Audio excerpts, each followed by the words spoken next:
ഞാൻ ജിയ. ബെസ്റ്റ് എൻവയൺമെന്റൽ അവാർഡുകൾ ഉൾപ്പെടെ നിരവധി അവാർഡുകൾ നേടിക്കൊണ്ടിരിക്കുന്ന ആദച്ചായി എന്ന മൂവിയുടെ ടീം മെമ്പേഴ്സ് ഇപ്പൊ നമ്മുടെ കൂടെ ഉണ്ട്.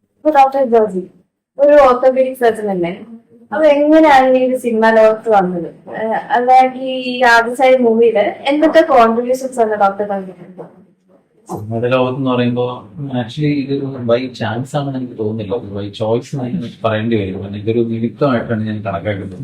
ഒരു 2.5-3 വർഷം മുന്നേ എന്റെ കൊളീഗും സുഹൃത്തുമായിട്ട് ഡയറക്ടർ ബിനോയ് സാറ് നമ്മൾ മീറ്റ് ചെയ്യുന്ന സമയത്ത് കാഷ്വൽ ആയിട്ട് ഇങ്ങനെ സംസാരിക്കുന്ന മൂവിയുടെ പ്രോജക്റ്റിനെ പറ്റി ഡിസ്കസ് ചെയ്യുകയും അതിനകത്ത് ഒരു ചെറിയ ഭാഗമാക്കാവുന്ന ഇങ്ങനെ സംസാരിച്ചിരുന്നു.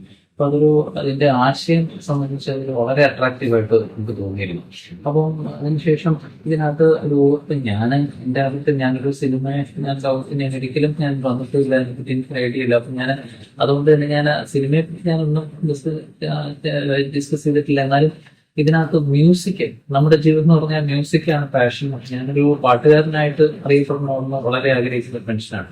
അപ്പൊ അതില് പാട്ടില് എന്തെങ്കിലും ഒരു മ്യൂസിക് ഡയറക്ഷൻ കുറിച്ച് സോങ്സ് ചെയ്താൽ ഒരു ആഗ്രഹം ഞാൻ പ്രകടിപ്പിക്കുകയും, ആഗ്രഹങ്ങൾക്ക് കുറവില്ലാത്തതുകൊണ്ട് അതില് ഒരു പാട്ടെങ്ങാനും ഒന്ന് പാടിയാൽ കൊള്ളാമെന്നുള്ള ഒരു ആഗ്രഹം പ്രകടിപ്പിക്കുകയും ചെയ്തു. സാർ സമ്മതിക്കുകയും ചെയ്തു.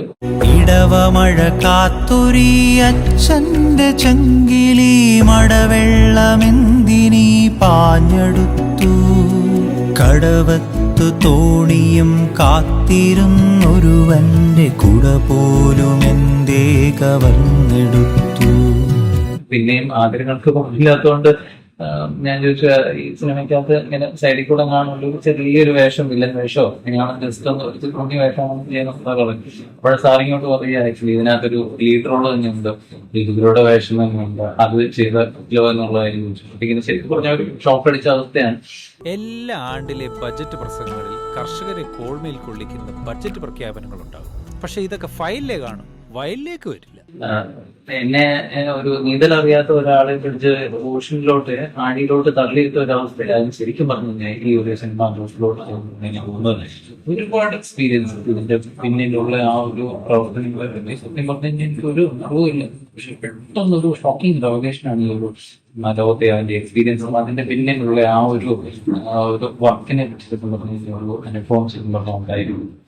ഈ സിനിമ സംബന്ധിച്ചിടത്തോളം ആ ഒരു ലീഡ് റോള് അതിനകത്ത് അഖിലാദം എന്നുള്ളൊരു ആളുടെ ലീഡ് റോളായിട്ട് ഏറ്റെടുക്കുകയും ചെയ്യുന്നു. വയലതിൻ സ്നേഹം ഈ ഭൂമി മണ്ണ് ഇത് സ്വപ്ന തുല്യം, ഈ വീടുണ്ട് വരദാന ഭാവിയും സ്വർഗവും, ഈ ദൈവമണ്ണിനെ കാണാത്ത കാഴ്ചയ്ക്ക് കാണുവാൻ കഴിയില്ല കൂരിരുൾ പോലും. പ്രകൃതിയോട് പ്രതിബദ്ധത കുറവുള്ള ചില ആൾക്കാരുടെ ഒരു സെൽഫിഷ് മോട്ടീവ്സ് കാരണം നമ്മുടെ കുട്ടനാടും അല്ലെങ്കിൽ പശ്ചിമഘട്ടവും ആവാസ വ്യവസ്ഥയ്ക്ക് അനുഭവിക്കുന്നുണ്ടാവുന്ന ചില പ്രശ്നങ്ങളും ആ പ്രശ്നത്തെ എങ്ങനെ സോൾവ് ചെയ്യണമെന്നുള്ള കാര്യത്തെ പറ്റി ഒരു ഡീറ്റെയിൽഡ് ആയിട്ടുള്ള ഒരു കാര്യങ്ങളാണ് ഇതിനകത്ത് പ്രതിപാദിച്ചിരിക്കുന്നത്. ആ ഒരു ആശയം എന്നെന്നും പ്രകൃതിയോടത്തോളം കാലം നിലനിൽക്കുന്ന ഒരു ആശയം തന്നെയാണ്. അത് ഈ ഭാഗമാക്കുക എന്നുള്ളത് തന്നെയാണ് സത്യം പറയുന്നത് ഏറ്റവും സന്തോഷമുള്ള ഒരു കാര്യം. അതിന്റെ കൂടെ തന്നെ ഒരു 5 പാട്ടുകൾ കമ്പോസ് ചെയ്യാനും അതുപോലെ അതിനകത്ത് ഒരു 4 പാട്ട് പാടാനും എനിക്ക് ഒരു അവസരം ലഭിച്ചു.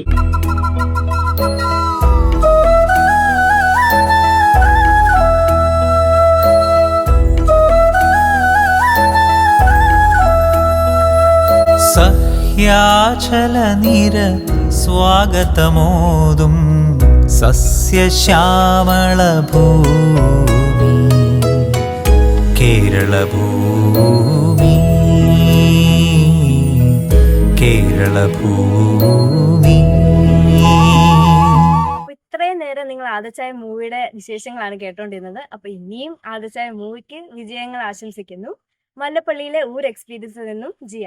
തെയ്തേതിനാരോ തെയ്തേതിനാരോ തെയ്തേതിനാരോ